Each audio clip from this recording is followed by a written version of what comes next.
The following program is produced by Londonderry residents.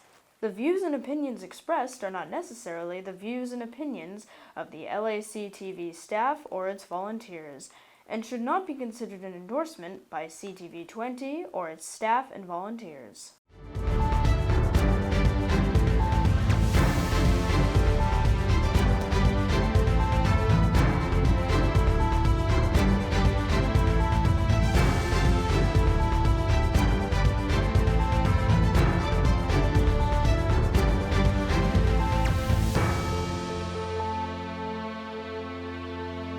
Welcome again to Concord Conversations. Today we have former Senate President Chuck Morse with us, who's running for governor. And our goal here at Concord Conversations is to try and inform the public of who's running, what the issues are, and how they affect the town of Londonderry. To my right is we got Representative Doug Thomas. I'm State Representative, Speaker of the House, Sherm and Doug. To my left is former Senate President Chuck Morse, who's running for governor. And so we'll get into a number of questions afterwards, but right now, Chuck, why don't you just take 4 or 5 minutes and let the people know your history and who you are and what you've done. Well, thank you. I appreciate you inviting me. It's nice to get here, and I hope we get to talk about water a little bit today because we will. We've worked so hard on that project. I think there's a lot of good that can come out of it. But when we talk to everybody about running for governor, I think this group, especially that's here right now, has worked hard to make New Hampshire the most livable state in the nation, and I don't think that was by accident. I really do think it's because we elect conservatives that, like myself, that as serving as Senate President, that made sure we had this pro-jobs, pro-growth, family-first agenda in New Hampshire, and it's working. And it's working because of people like me that, I grew up here. I grew up with a dad that was a veteran, and he was almost 100% deaf, and that didn't make for a great marriage with Mom, but they divorced early, and my mom certainly taught me a lot of strong values that I've used on the campaign trail. And, it's hard work and discipline, and I think that's an important part of how I started my life. And I ended up getting to college, went a little later than most people, but I had to pay my way, so I worked hard to get there. And when I graduated from college, I started a nursery and garden center. Back then it was about 3 acres. There was more debt on that property than dirt, and I made it work. And I ended up meeting up with my childhood sweetheart, Susan, and we had a beautiful daughter, Emma, and we made that business very successful. And that's really how I got to be able to participate up in Concord, whether I served in the House or served as in the Senate, and serving as the longest Senate President in the state's history. I remember, Sherm, when we built that 2021 budget together, that really summed up what I believe in this state. That was the most conservative budget in the state's history. We actually worked pretty hard to lower business taxes and eliminate the interest and dividends tax, but we also did something that was very unique. We sent $500 million back to the taxpayers in that budget. And I really thought we had the right idea there. That doesn't happen often in government. I mean, it certainly doesn't happen in Washington. We built a budget and we sent it back to the taxpayers because it was their money. And that's what we did in 2021. That's what I want to go back and do as governor. And I've proven along the way as Senate President that there's a lot that you can accomplish. And if you do it with conservative values, cutting taxes was just the beginning of what we've accomplished together as a group. And I certainly thought education funding accounts that we built in New Hampshire was a huge success story. I wish we got parental rights along with it. I'd like to go back and fight for that because I think when parents are involved and we give people choice on education, it works for our state. And I want to fight to make sure that continues to happen. We also did something that I think people take for granted in this state. under our leadership, we passed constitutional carry. People think they had that before, but we've made our state the safest state in the nation, and that's part of why we are there. I think all these things that we've accomplished just lead me to believe, that we can drive and do more. I obviously want to participate with you and make sure that we close that border on the North Country. I think it all stems with we have to work as hard as Republicans to get a president that's going to work with us. And we need to close that border down south so that we can protect ourselves up here. That's part of what I'd like to do. I certainly want to go back and make sure that we work in a strategy, that we grow a budget in a way that works to make sure that we keep this economy going the way we have it. It's going fantastic, and I want to make sure that we keep this quality of life we have. And as we talk about water today, I think that's a big part of our quality of life in New Hampshire. But I'm looking forward to being out and talking to people, and anytime you want me back here in Londonderry, just invite me. Well, I'm thank you for coming, Chuck. And I think that was one of our proudest moments back in '21 when we passed that budget. And it was probably the most conservative budget that this state has ever seen. And I think you and I can be pretty damn proud of that. Oh, yeah. And, and if we had 10 more members in the House, we would have passed parental rights. But unfortunately, with this session being the way it is, and I mean, right now I have a 5-vote majority out of 400 people. So, but we need to work on that. yes, we need to increase the majority in the House and make sure we keep the majority in the Senate, and and make darn sure that we have you as Republican governor, and then we will move forward and do some more incredible things for the people of the state of New Hampshire. Doug, anything to add right off?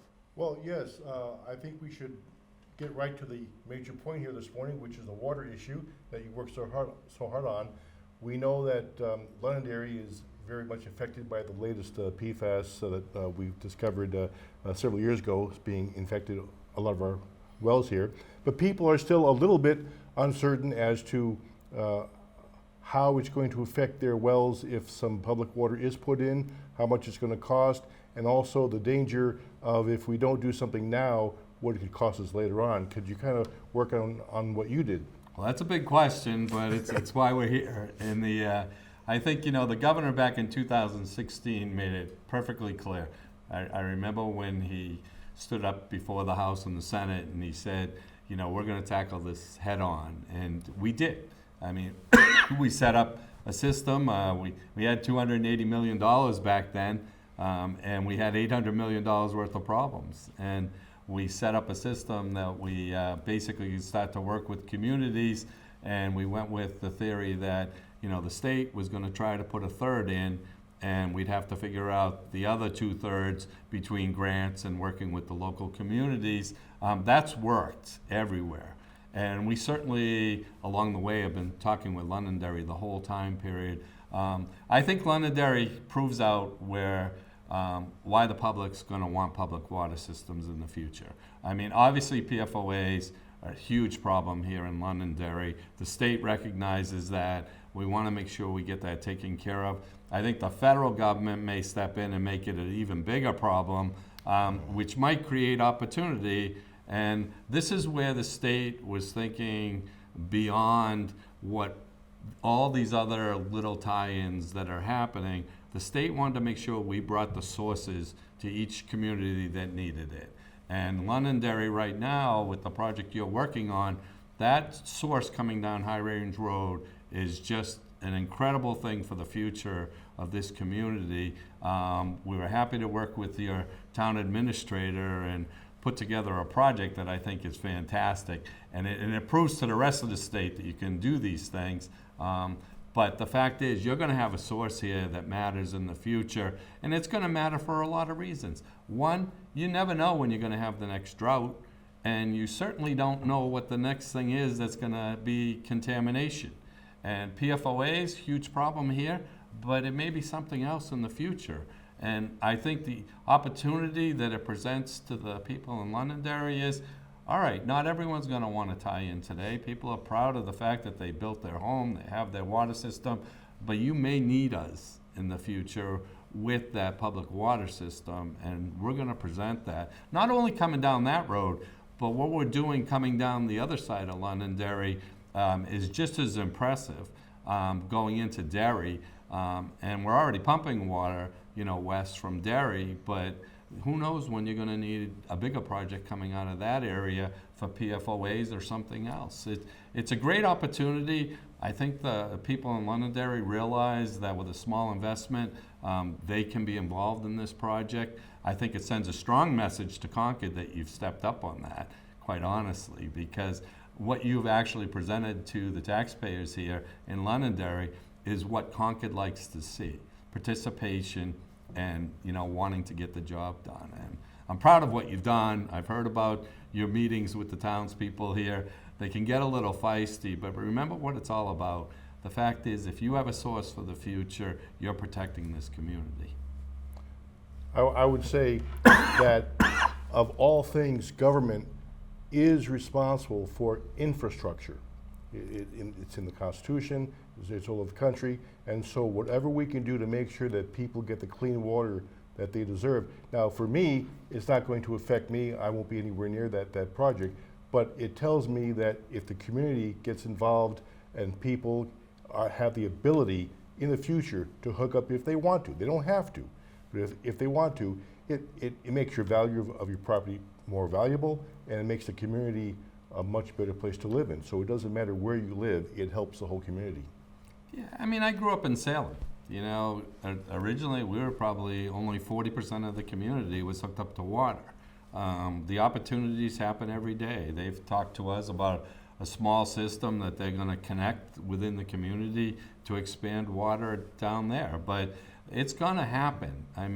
The fact is, New Hampshire's developing, and there's only so much under the ground. The Merrimack River is a great opportunity. What we have going on down towards Nashua, coming through Hudson, that's another major project, just like your project. What we have going on in Manchester with creating new supply up there. Part of the legislation that you guys have supported is raising the lake level on the Manchester system. That's going to produce even more water that's available to you in the future. These are great things, and people are thinking together. This isn't just Londonderry either. When you look at the fact of the systems that we're building, the communities are coming together. We did the first one that was basically, we came out of Manchester, we tied into Derry, we went into Wyndham, we went into Salem, we went into Atkinson, we went into Hampstead, and the town that was most contaminated, Plastow, we got them water. These are great things, and you guys are participating in a major project right now, but I think it's the future of this area. Well, I think that obviously one of the most important things in any community, in anybody's life, is obviously safe drinking water. So, some people have said, well, is this the right project? You're never all going to agree on the right project. This is a major project. It's a huge step. And once again, we urge everybody to make sure that when they look at the warrant Article 3, is that they vote for it. What else, Chuck? What have you got? I know that there's a number of issues on the schools that are always being brought up. And we're always being accused of not spending enough at the state. But what do you see the future going forward on the school issue for the state? Yeah, well, I thought 2021, quite honestly, set the seed for where we should be going in the future. We spent a lot of time on making sure, we all worked pretty hard, and we've all been around long enough to know that we started charter schools in New Hampshire. Republicans and Democrats, we all worked together. Somewhere along the way, Republicans stayed with it pretty hard. What a success story, right? It's working, having charter schools, it gives opportunity. Then we started to get into these education funding examples that we worked on in the 21 budget. with what a system we ended up doing, tying the House and the Senate together and getting it passed, you guys have only made it better, talking about raising the income level of people being able to participate. You know, ultimately, I think what we should be doing there is looking at everyone has the opportunity to use these accounts, but let's do it the same way that we did the tax cuts in New Hampshire. You know, we were the 47th highest taxes in the nation when we were in the legislature in 2011. And we made a decision, after some people wanted to cut the taxes like that day, we made a decision, let's find a way to phase in tax cuts in New Hampshire and make them work for the state, and let's check them each and every time. We can do the same thing with education. We can create a formula that we create more choice, more choice, more choice, but I think ultimately we have a huge responsibility to prove to the taxpayers that what we're doing is actually going to help them with their tax rates. And that's what we should be proving in Concord, and I intend to do that. Well, you know, we get, at least I get, several emails telling us how bad the education freedom accounts are and how it's going to destroy the school system. But still, New Hampshire is leading the country in terms of participation, and more parents are that qualify are going into the EFA program.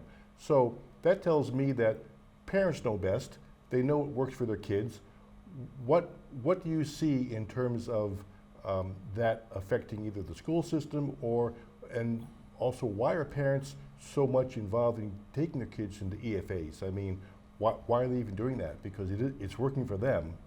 So have you seen any trends as to why these EFAs are so effective and why they should continue? Yeah, and I think the way I saw the trends was charter schools. They worked. You know, we started building charter schools. We all watched to make sure they were successful, right? And we certainly wanted them to work. Then we basically went from charter schools to the EFAs, and I think what you're seeing is people are taking advantage of an opportunity to make things better for their child. They're making that decision. When it comes to the public school system, look, we're only going to make that better. I'm a product of public school systems. I mean, I think that's the opportunity we're creating here. I think along the way, though, as the money follows the child, I think that's creating a system that's going to make everything better in the state of New Hampshire in education. I mean, that's why I'm doing it. I care. And I think this is a great opportunity for everyone to participate in. And as we get the debate of how we're going to put it in place, I think, you know, we'll do the right thing. We'll have the discussions. We're good at that. I think that's how we took care of making sure we started cutting taxes and growing businesses in our state. What a success story that was, right? Let's do the same thing with education. So, I know there's a lot of discussion, Chuck, going on, and I know you and I have been involved in it for a long time. This marijuana issue. Want to talk briefly about that? Sure. I mean, you know, I think when we decriminalized marijuana, and we certainly put a lot of thought into that, that's about as far as I could go, and I didn't support that. But the fact of going any further right now, when we have this huge problem with fentanyl in our state, I think it's a mistake. I really think it's sending the wrong message. I think any talk of tying, you know, the fact that people want to legalize marijuana to solving an education problem and listening to a judge that wasn't elected and, you know, raising how much money we're going to send to communities is a mistake. I just don't think that's where our state should head, and I certainly think we're sending the wrong message to the education system that we're going to fund it with marijuana sales. So I think, you know, let's get through what we have to get through. We have a problem in New Hampshire. We need to close that northern border. We need to close our southern border too. And we need to stop the drugs that are coming in the state. I hope the legislature, when I become governor, will support a piece of legislation that basically says to these fentanyl dealers, you're murderers, and you should be treated like that in the court system, because we need to stop this. Well, Go ahead. go ahead, Doug. Well, I was going to change the subject because I agree with what you were saying, but Sherm, were you going to add on to that, or? Well, I just think it's such a tragedy that our federal delegation has participated in letting this border crisis continue as it has. And the hypocrisy of them saying that now it's our fault, Republicans' fault, for not fixing the border issue. It just, to me, it's just beyond hypocritical. They had 2 years with a solid leadership, Democratic House, Senate, and the President. They did nothing, and now it's our fault. But that's a federal issue, Chuck. I mean, that just bothers me tremendously. There's nothing to fix if they only enforce the rules that were there. Sure, we can make some things better, but what are your views on that one? Well, I mean, listen, I have strong views on a lot of things, right? But on that one, this last bill, I guess, is what we're talking about nationally, right? Yeah. I think there's something really wrong with Washington when the House, the Senate, and the President don't have to vote on things the way we do here in New Hampshire. Everything comes out, everybody votes on it, right? That particular bill, let's talk about the honesty of it. They're talking about letting 5,000 people into this country a day, and that's only in the border community, the border state, countries, right? That's it. There's more than that coming into our country right now, and why would anyone vote for that piece of legislation? It's ridiculous. That legislation leads to amnesty. Why would anyone vote for that piece of legislation? I think, you can't pull the wool over people's eyes like in Washington they believe they can. They think they control all the news and everything else, and the people around here are just going to fall for it in New Hampshire. That's not true. Go out on a campaign trail and talk to people, which you guys do as much as I do. People see it. They don't want this. They don't want illegals, which we have no idea how many of them there are.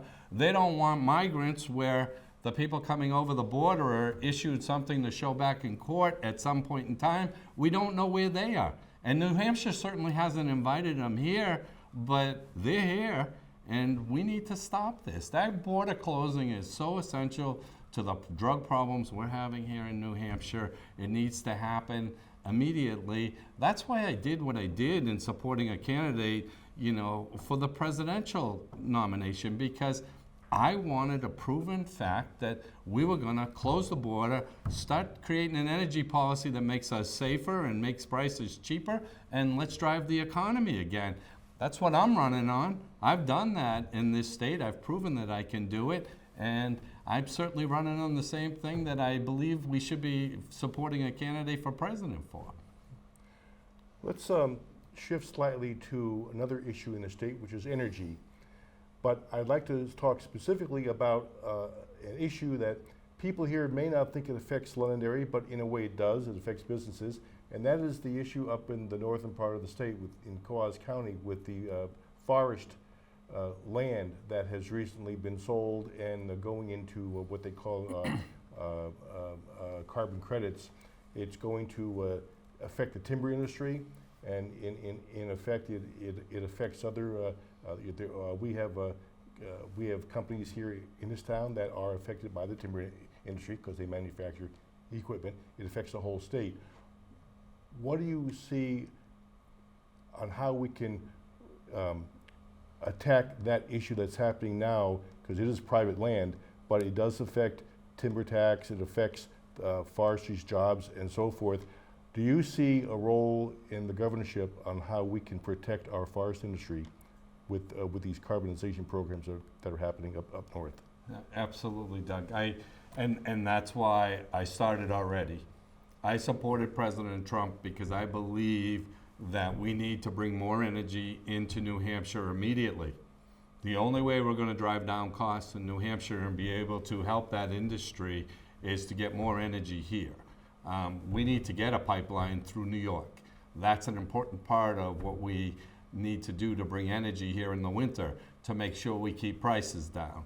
I think that all leads to the fact that if we get more energy here, then we can start to do things to help people. That biomass plant up in Berlin, done, filing for bankruptcy. You know, those things need help in our part. I think Governor Sununu's led the way to make sure that our electric rates don't go up, so none of those projects, you know, got approval. But in the long run, let's get more energy here so we can start to work with those projects and keep some of those plants open. Cutting that low-grade timber and making sure that we're working with the forest industry will stop those things that obviously you guys are talking about in Concord right now, about these credits that are being bought up with land purchases in our state. We don't want that to happen. We want New Hampshire working for New Hampshire. That's an important part of what we all see. We want to keep this state green. And I certainly don't believe keeping it green and having someone in California calling the shots on how it's spent is the way we want it here. So I'm with you on all this, but I started by supporting a presidential candidate that said he'll bring energy to New Hampshire, and the way to do that is to go through New York with a pipeline. I think to add on to that, what some people don't realize is referring to the carbon program for the forest industry, is that the contracts that these people are getting into, because it's advantageous to them, but it locks that forest up for a 99-year contract with California, where they guarantee that they will not cut so much timber so they can sell that carbon credits, and California benefits that. So people have to realize that when they get involved with this program, it's a 99-year contract, and that's something we have to work on. Yeah, and they're only doing it for their financial interests in California. So they're not helping our state, and I think we realized this as soon as we got on the campaign trail. Everybody was seeing what was going on. We need to stop it, and the way to stop it is New Hampshire starting to get energy here and starting to protect our land. Yeah, I think when I found out about this a few months ago, that and how much has already been tied up. I think it's, the last I heard was somewhere around 22 square miles of land that has been tied up. But the other thing is the availability of a lot of that land for recreational purposes. And supposedly, they're gonna be able to continue to use it, but from what I understand, there's no guarantee. That could severely hurt the income, the income of the people up in the North Country. Yeah, and I think the legislature's been very strong about working with property owners in our state to make sure that it's open for recreation. I know we've had to deal with a lot of issues where people have abused that, but for the most part, we have a great group of people that are hunting and fishing and snowmobiling in New Hampshire, and they want that, so they protect it. Well, let's help them protect it. These people that are buying up land for these credits, we need to end it. Doug, I could ask you more about your feelings on our 10-year energy program, because there are other things coming down the line that may or may not help for New Hampshire, like the offshore wind project, which has stumbled in some states, but is still being looked at here for our state. And then there's also the future prospects of small-scale nuclear programs, which would be a long time in coming, but something that's gaining some traction in other parts of the country.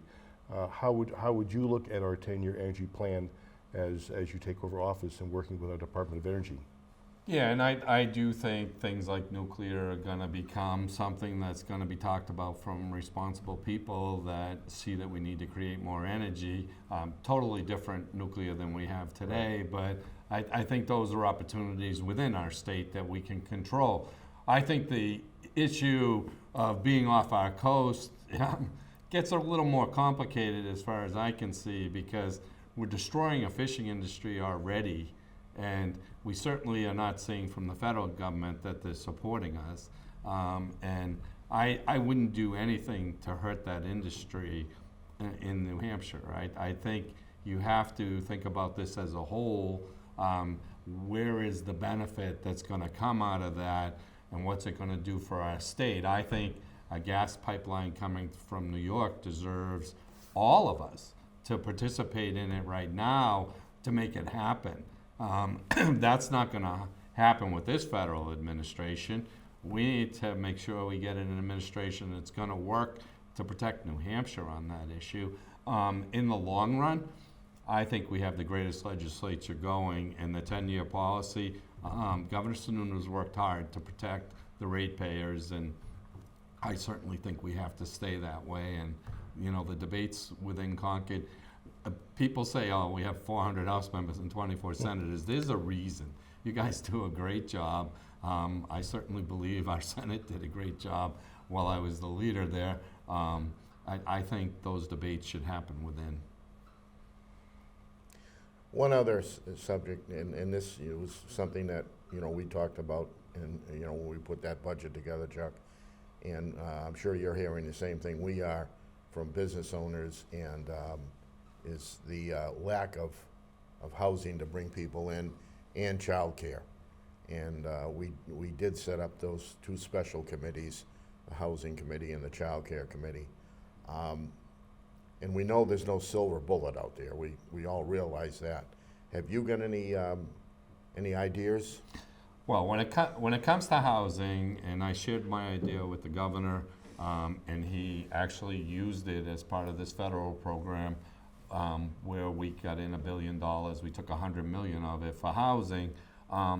We started looking at infrastructure, and the communities that want to develop housing, I certainly think those are the communities that the state wants to be talking to immediately. And if a local community will permit a project, and let's say they get it done in 6 months, and the state has an obligation to make sure our permitting process is working up in Concord, and then the state should step in where I see they could help is so much per unit that's being built in these communities will give for infrastructure projects.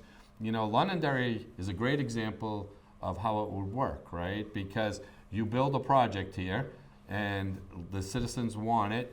We build a project, we build 100 units, we give them $10,000 a unit at the Londonderry level, and Londonderry takes that money and leverages it in the water program so that we can bring more pipe to the citizens in Londonderry.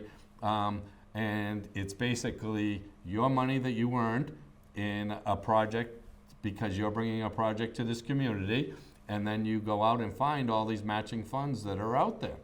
And it would just be a great system that we could make things happen on the housing faster. For those communities that don't want to develop housing, you know, fighting them, good luck in a split legislature with that. It's not where we should put our battles right now. We should be positive. We should work with communities that want to get the job done, and we as a state should help them with bringing infrastructure projects to their community. I'm just so used to water because the governor put me in charge of that. There's other things we could be doing, whether it's sewer or things like that, but let the local community make that decision. We give them some money to use as match money for the projects. We've proven to you in the water projects that, you know, when you do those kind of matches, we can create so much more. That part's working. So I think we could do that, and it would be a great thing. On childcare, you know, I've been out doing this listening tour that I think is so important. I was at St. Joseph's Hospital the other day, and they presented what they do when they're hiring an employee and what they give them. They're working with the local YMCA. They're doing a 50% credit in childcare. We have to work with businesses. We're not going to solve everything in Concord, but we have to work with businesses and create programs like that and help with those things. It's a new workforce, certainly, that's out there right now. They're asking for different things. Childcare happens to be at the top of their list. I think that's an important part of how we come into the government. I don't think Concord solves all the world's problems. I think Concord leads so that we're going to develop business in New Hampshire. This is what the people are asking for that want to work in New Hampshire. Let's find a way to work with them and solve these problems. I mean, you can go on and on. We can be talking about education and loans people are taking. You know, we can make these promises that Washington's making and don't come through with them. I mean, that's not what you and I and Doug have done all the time we've been in Concord. We've been honest. And as we talk about solving problems in New Hampshire, we're creating this business by having great tax policy, having the most livable state in the nation. Those businesses will act responsibly, and we need to just be out there talking to them. Well, I know we both know, Chuck, that those are two of the highest issues that are actually sometimes inhibiting businesses from really expanding. And that's why I think they're so important to talk about, along with the other things we've done. I think we've done a tremendous job. I know we're getting praises all the time for the tax cuts we put in the 21 budget. And I know the tax issue was starting to tighten up a little bit up in Concord, but yeah, we did some great things. What else do you want to talk about, Chuck? What else do you want the citizens of Londonderry to know about what you might have in your pipeline, as governor? Well, I hope you guys take care of the issue of water, because I'm a Salem boy. I shouldn't be in Londonderry telling people how to vote on a local issue. So that's yours. All I presented with your town administrator was, here's what a project should look like, and you guys have done a fantastic job with designing it. I think those people that work in DES, they work all day long to make sure that they're providing what the people are asking for in questions, by the way. So I think that part of it, we're doing a great job on, and it's working. I think making New Hampshire safe is something that we need to make as a priority. My first step was to vote for a candidate that would shut the border, but the second step is I took some of these sheriffs down to the border in Texas, and we saw what was happening 2 years ago and said, this is coming directly to New Hampshire. Well, it's here. So we not only have to vote this fall to get that border shut, I think that's extremely important, but we as a state have to start acting on that. We have to support law enforcement in Concord, Republicans and Democrats. I don't think any talk of making a police officer liable for something should be happening. I think we should be talking about how we're going to support them and how we want them to go into this industry. It used to be, that people would go to the academy and go into corrections and then start looking at towns like Londonderry and Salem and Nashua and want to be on their forces because they wanted to up their income and better themselves. That's the first place that I believe we need to do to make New Hampshire safer, is get people to go into law enforcement. You put $1.4 million into protecting the border up north. We have one trooper. We're down probably 20% in troopers right now. We need to get people to want to go into that. The second part of that, which I spoke about earlier, is let's create legislation that these people that are dealing don't want to be in New Hampshire, because we need to get back to that, and we need to protect the people. I think we can provide all that. I think it's going to be a great November for us. I think it's going to be a November that we can show our leadership. I want to see you guys expand the House to be in a much more 240 type atmosphere where you're strong in Republicans that'll vote conservatively. And listen, the one thing that I think is important, and it certainly happened under our leadership, is you can put Republicans in there and you can teach them to be conservatives. We did that with education funding accounts. We certainly didn't have the votes, Sherm. You remember it when we first had it in the House. But look what happened. We got it into the Senate, we had a debate, we made it better, we went back to the House, and we taught people to be conservatives and grow something that I think is going to be fantastic for people that need something a little different in education. We have opportunity. We need to keep New Hampshire safe. I think our tax policy is strong right now. I know you're debating more issues up there in tax policy, but that's Concord, and we're good at it. And we should just be doing things in a logical step manner, and I think that's an important part of how I governed, and I want to bring that into the governor's office. One other thing that I know has been highly talked about is the bail reform stuff. And I know that they just, Terry Roy chairman of criminal justice, just put a bail reform package together. If you had a chance to look at that to see if that's something that you could support and maybe expand on? I haven't seen what Terry Royce put in, but I can tell you the Senate is more than willing to work with the House to get a bill reform package together and done. We needed to do that 2 years ago. We didn't get it done.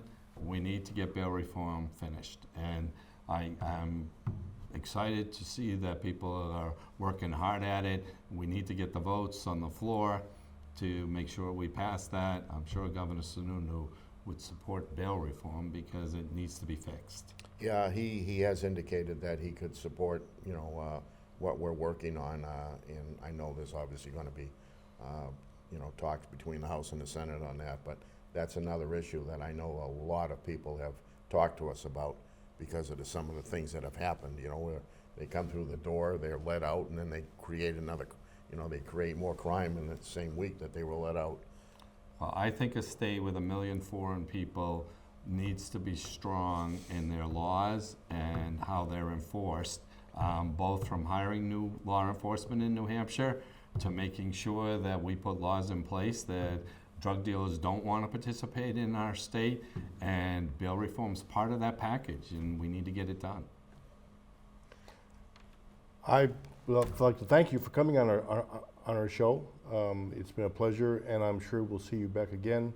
And having at one time been a resident of Salem, I'm familiar with the issues going on there and quite familiar with some of the people. And now I'm here, so it's always enjoyable to see you back. Well, thanks for having me. I appreciate it, and I wish you the best on this water issue because it's really important to the citizens. And I think it's important to the whole state that we continue working to make sure we get people safe water. Well, this concludes another issue of Concord Conversations. I hope that you citizens of Londonderry get a chance to go on their cable access and take a look so they know where the Republicans stand as far as putting together responsible administrations.